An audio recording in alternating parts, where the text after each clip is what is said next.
Hello, this is Ron George. Want to go for a ride? Hey, I'm gonna go over to Instead. Go over to the ball game, watch my granddaughter play, Liddy. And we are getting that way, but we have had a winter storm last night. Snow is knee deep to a short engine. A short one now.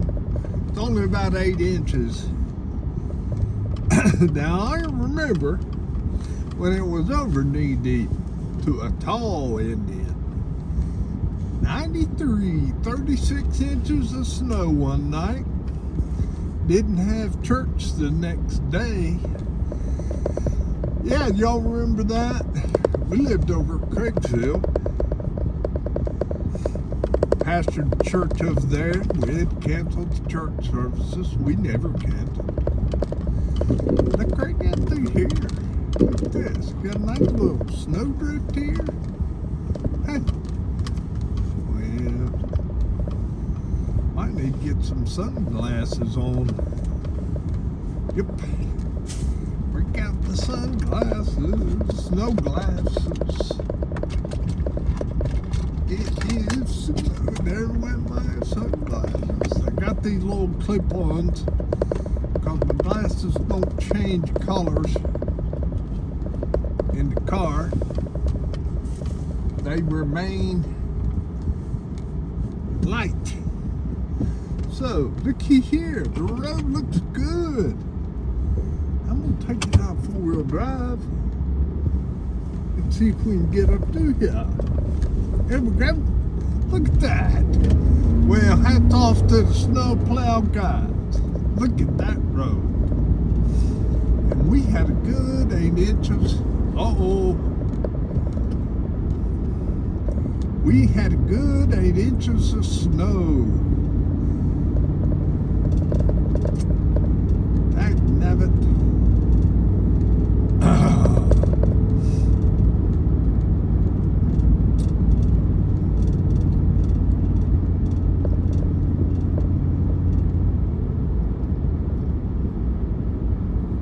Alrighty. I got to pull off here for a second and make some adjustments to my package I've got back here. So just hang on for a second. I gotta take care of this, secure this package back here.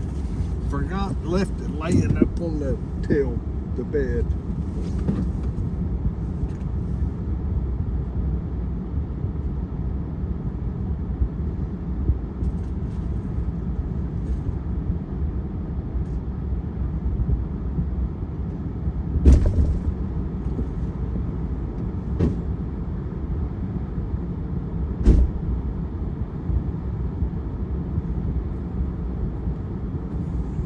Alrighty, here we go. See anything interesting on Route 19? Here's where that guy slid right across the intersection into the bank yesterday.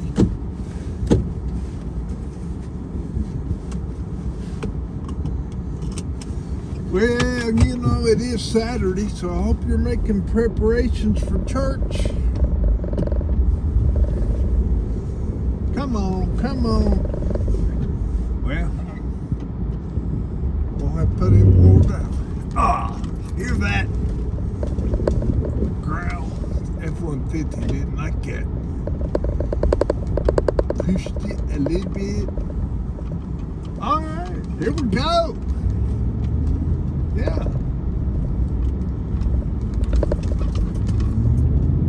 22 degrees.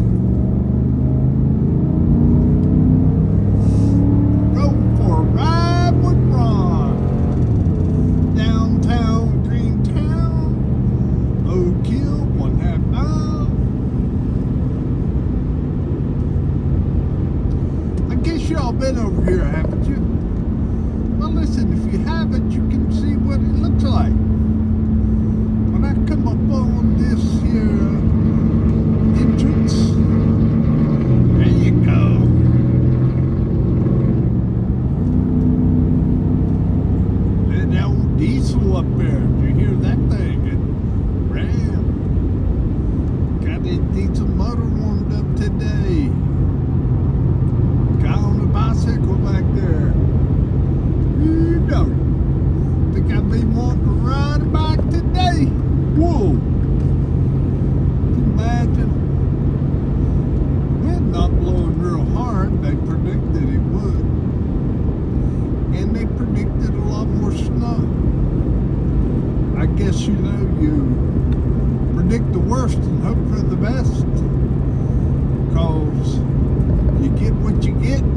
throw a fit.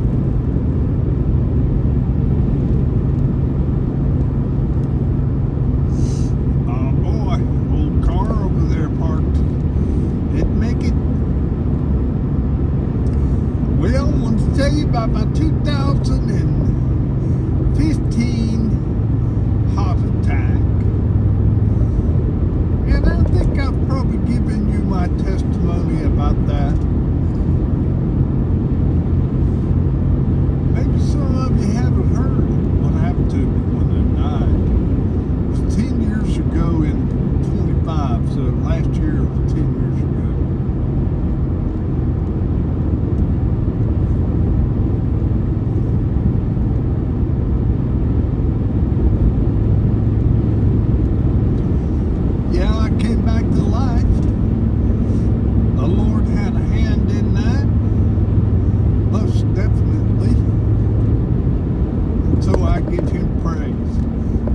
Recently, what I give him praise for, the strength he's given me in my knee. My knee was shot. I went to the doctor, and they said, well, you've tried everything we've done. We tried shots, injections, we tried therapy. And so now, the only thing left to do, according to the doctors, is amputate. Well, may as well say amputate your knee bone. They replace your knee. Knee replacement surgery. Well, you know, I've talked to a few people that have had that surgery. And there are a few, because this knee arthritic pain is pretty prevalent among the masses. Especially if you take those heart pills, they diminish your legs, your muscles, you lose muscle, and then you lose your knees. So, without the muscle, your knee ain't no good. You gotta have some muscle. Most of you have it, you don't even realize it, because you get up and down and move around with no sweat, no thoughts, no pain, no issues. But buddy, let me tell you one thing. If you lose your knee, you're sunk. You ain't going nowhere. You can't even go through Wally World, man. That concrete, whoa, that really feels good on your knee bones. That's why they make those little carts. I try to hop in one of them every time I get this chance. Of course, I do have a handicap sticker, so I don't know if that counts inside Walmart or not. You about have to carry it around your neck on a chain or something. I wouldn't doubt that they would make you do that. Oh, we got us a red light.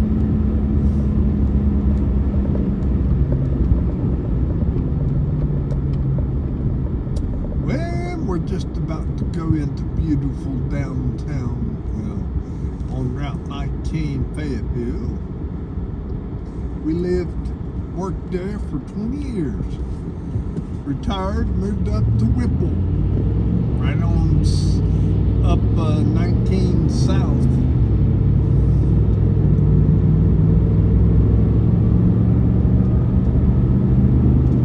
We like it over at Whipple.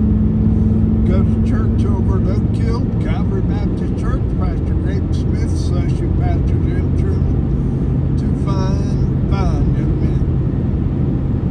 Good pastors. Good men. Thankful for them.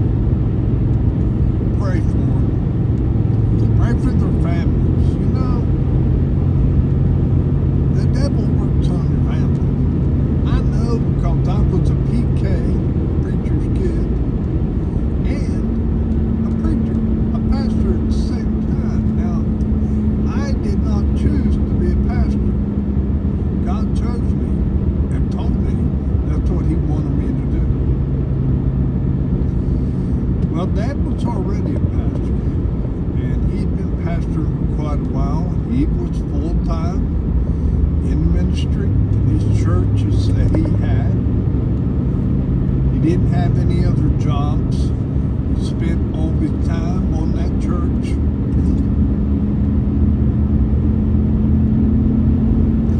But one of the things I think that does, if you aren't careful, as a pastor, you take yourself out of the workforce and you take yourself out of the life of the community to some extent by putting your office up in the church behind the stained glass.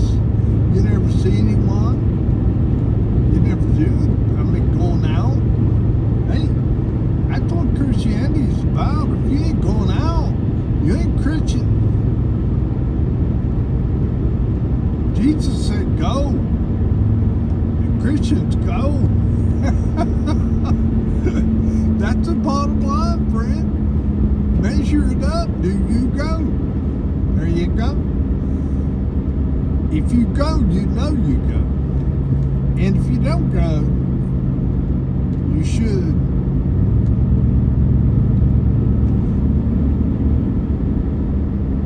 Hello, Mr. Policeman.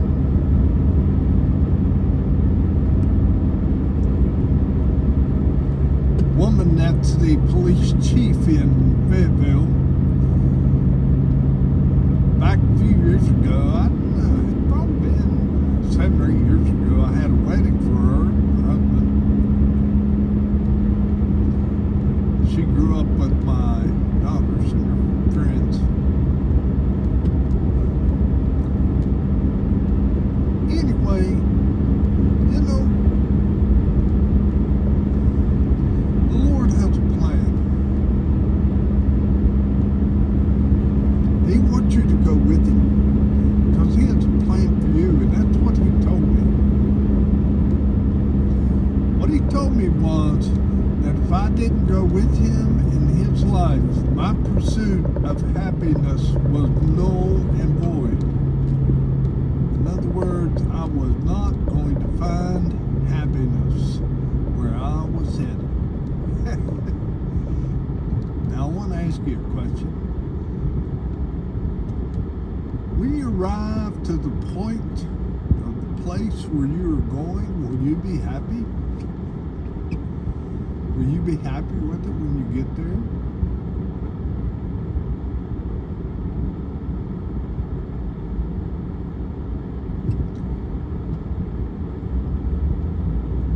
Hebrews 9:27 says it's appointed unto men once to die, but after this the judgment. Friends, we're going to be judged according to what we've done. That's why God tells us not to judge. He's going to judge. So, if we judge, we're taking his job. That's his job. He knows the people. He knows the motives. He knows the thoughts. He knows what's been said and what's not been shown and what's hidden. All of that he knows. And he will deal with that accordingly. Now, a lot of times when I cross the bridge and I'm going to Anstead, I'll take the old road. My old buddy Bob Bates and Pete Connor took me over there the first time I ever went down the old road. It's a little shortcut into the back hills of Anstead. You go down there by the creek. They'd stock down there with trout. We're crossing over the big river right now. I am looking around. I wish I could show you around and hold the camera up so you could see down into the gorge. It's beautiful. The sun is shining on the north side, showing us all that beautiful white snow laying down in there. Beautiful, beautiful. Hey, I have a friend. Oh my goodness, I don't have to ask him. He's a pastor.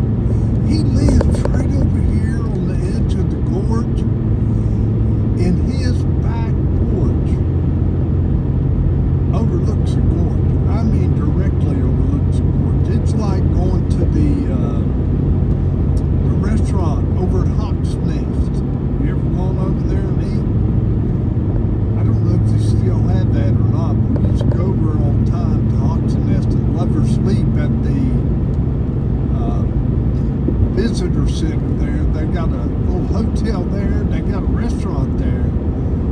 And they make some good food. We've eaten there quite a bit. But their restaurant and all the rooms face directly over the gorge.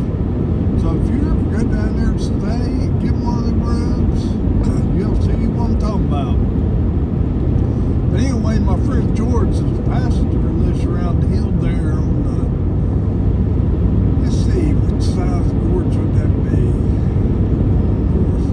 So that would be the west side. We live down on the west side of the gorge. West-north side. And his place just directly overlooks it. Beautiful. But anyway, I wanted to tell you, God led me into the ministry when I was 23 years old. Just been married, no children, working in the coal mines, making $14.71 an hour. Hey, man was a full-time nurse. I was a full-time coal miner. We were wrecking down some bucks for 1981. Yeah, buddy. I had the best pickup you could get where I thought it was. It was an F-150 1983 with electric windows, four-wheel drive, 351 Cleveland. It was a horse of a truck. Yeah, I could keep the thing. That's the thing about preaching. You don't make the kind of money you did when you were working underground. My goal wasn't to work underground. My goal was to own a coal mine. That's why I went to school, learned how to be a mining engineer. I'm a mining engineer. I got a degree, two of them actually, from West Virginia Tech. Went to work underground. God called me in the ministry. So I commenced to using what God had given me to minister in the church and went back to school for another 8 years of seminary. That was very valuable. Really. I found myself as a young pastor not having the word to express how I was feeling and what the scripture was saying to me. To put it into words, so you have to be able to name it, and you have to be able to relate what that means to the person you're talking to, or they won't understand what you're saying. And that's where we as Christians run into a lot of trouble. We use our Christian terminology, biblical words that people don't know, don't understand. So, but I will say this, the road is not done. It's still going on. It's been rough. I've had several health issues that have been pretty traumatic to me. When I had my heart attack and died and had 5-way bypass. But then in 2019, I had brain surgery and had a DBS inserted into my head. The DBS is the deep brain stimulator. And what that does is, where I had essential tremors, that's where you shake involuntarily. Your head bobs, your arms, hands. You've seen people like that, and well, that's where I was. And I was spilling I couldn't even hold my cup of coffee. My shaking was progressively getting worse. So, the neurologist suggested I check this out. I went up there for a procedure they do through the ultrasound, where they use the ultrasonic waves on your head, and it changes your brain so that you stop shaking like that. But my skull was too thick. They checked it. You know, all those deacons at those churches that said I had a thick skull, it's been medically verified. So anyway, I was not able to get that ultrasonic, and if if you know anybody that has the tremors, oh my goodness, what a difference does that make? I am more steady than most all the people I know. When I hold my hand out, they hold theirs out. Because most everybody has a little bit of that. But mine had progressively gotten worse. We do believe it's a family, familial thing. Possibly because several of my other relatives have that. Dad has that bad in his right hand. His mom had it, and I know Aunt Ivy had it. Carmi didn't have that much of it, my Aunt Carmi. But, you know, it's a fact of life. You got to deal with it. And doing this procedure meant that I didn't have to take any more pills. I am now psychological pill or drug free from where I was. So I am so thankful for that. Oh my goodness. What a burden to bear. But I will tell you this. God will bring you through that. And He brought me through some difficulties in our life. We had some issues in the churches. But, the only major one was when we decided we had to resign and leave. That only happened once out of 4. 25%. We left the other churches voluntarily. The last one by retirement with disability. The other 2 was by choice as we felt the leading of the Lord going to those churches. But now I would say this, that I have followed the Lord. He has blessed Lynn and I, and not just because of me, because Lynn has a fine work and does a fine ministry of her own. She ministers a lot to the grandbabies, and I appreciate that. Because I love them grandbabies. I'm going to watch one of them play here. She's a point guard, Lydia. She's my middle grandbaby.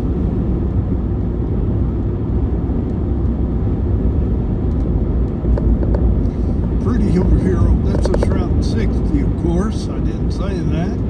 We got off at Hico.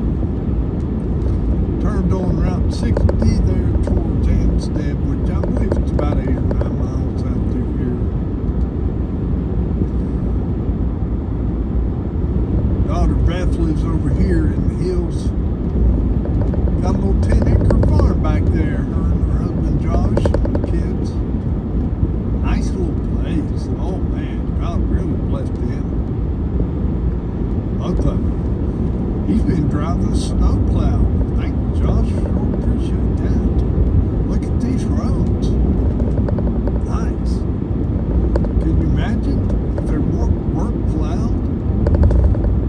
Well, go back to the beginning of the video and you'll see what my driveway looks like. Now, that was an unplowed road. My driveway.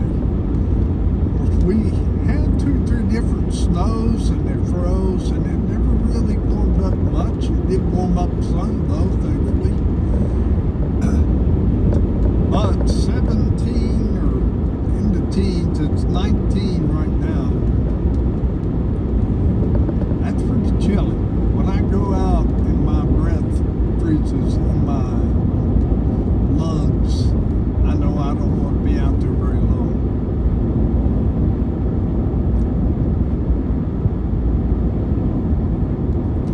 I'll take you all the way over there to the school and show you. You know what's amazing? The folks over here in Anstead, they really have a sense of community over here that I'd love to see in a lot of these other towns, but I don't see it anywhere but there. But they really are leading the example. They are working together, and see, that's what happens when you work together. Work together, you accomplish something. But their school have been closed over here, so they work together, and the town people bought the gym, and I'm going to tell you what I know of it, which hopefully it's all pretty close to being right.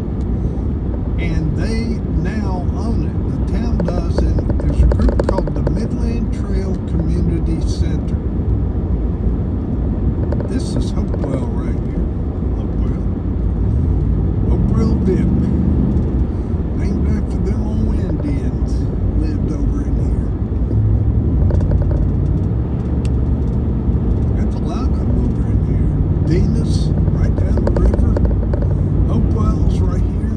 All over the place. That's why they found the artifacts and everything that they named the place. I don't know about the name of Ansted, how they got its name. A little place called Victor, where the post office is for my daughter. I think they have a rural route. In other words, they deliver the mail to the mailbox around the roads. Can you imagine being running the mail in this kind of weather? Woo-wee. Because you know, snowplow piled that snow right up against the mailbox. If they hit the mailbox, they'll knock it down so they back off. And, well,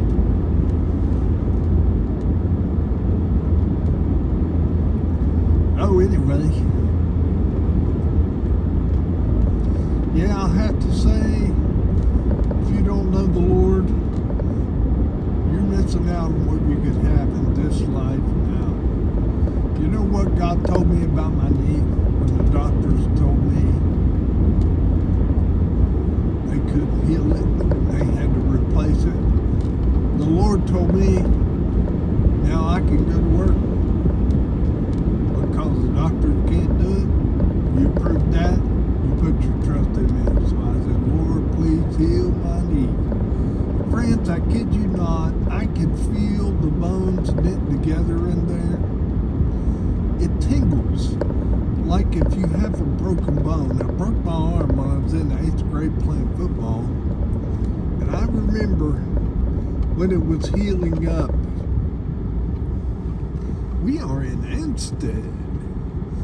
Now, the gym is right over there.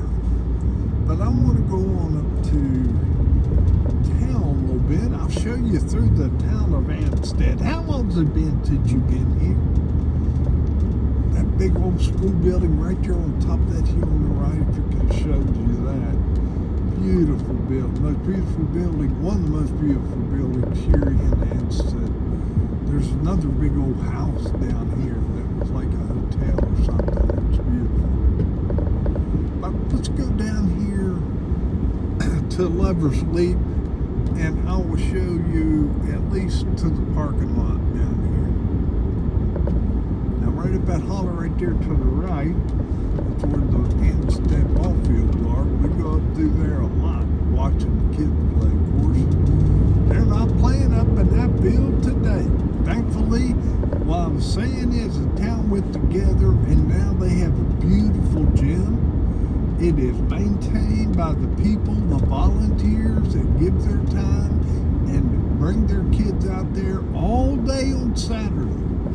All day long. I mean, it's all day early from 8 in the morning till 8 at night. They play ball games. So tonight, Lydia has a game at 5, and now I think another one at 7. Boy, look at this, how pretty this is. It's snow laying on the houses, the trees. Ansted is the longest little town you'll ever come to, as long as a 3-week payday. Beautiful little place. Beautiful little place to live.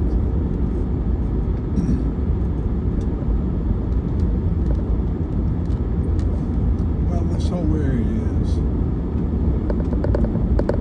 You know, I was watching a guy, I watch YouTube a lot.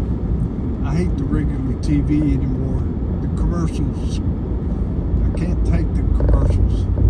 I either turn the volume down or I switch the channel. I hate commercials. But anyway, I'm watching this guy, and he went out to Northern California where the illegal pot farms were booming at one time. But now they legalized the pot and everybody had to quit growing it. Because they couldn't afford a license, $25,000 to $30,000. So that town was in a pitiful shape. But do you know what the cost of their houses were? The average, $1 million. The average is $1 million. Let that soak in for just a minute. The average is $1 million. Well, I know the sun is shining bright down here, really lighting up the hillside. I got a beautiful little park here. I used to know the name of the fellow that ran it. Oh, I think his name was Bracken. He was one of the rangers. Yeah, it was Bracken, because his daughter lived next door to us, was married to Sean. Beautiful little place here. I'm just going to swing around and show you what it looks like. This is salt sand. Right up there is where Lover's Leap is. Around there to the left, you can go out there and ride the tram. They have a cable car that runs you down all the way to the river. So you can hop on the car up here and drive down to the river. Boy, beautiful. All through here. This is all park, and I think Mr. Bracken lived right over there. I believe that's the game, or I call them the game warden, but they're rangers, park rangers. I guess it's a state park.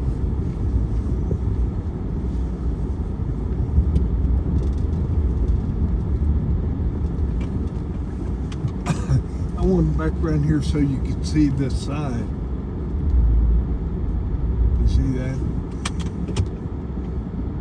I don't know if you've ever been over here in West Virginia, but this will be a place that I would definitely recommend you should come and try it. I think you would really get a good taste of West Virginia from this town, from this place right here. Now, I have stayed here at this place before when I lived at Craigsville.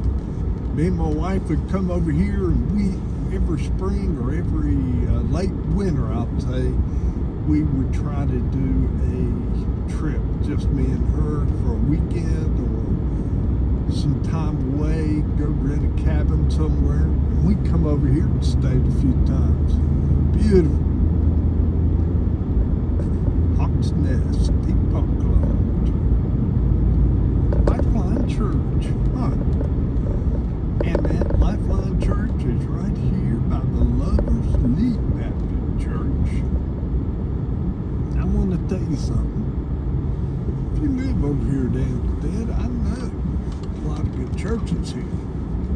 But this is a good one right here. But definitely, I know these folks.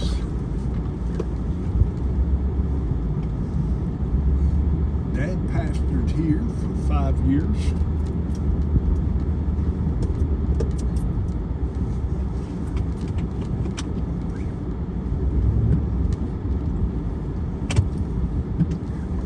And the parsonage was right over there. You can see it. It's on the other side of the campus. But I ain't sure, but they might have sold that parsonage. I saw that drive up and down. Let you see what that looked like.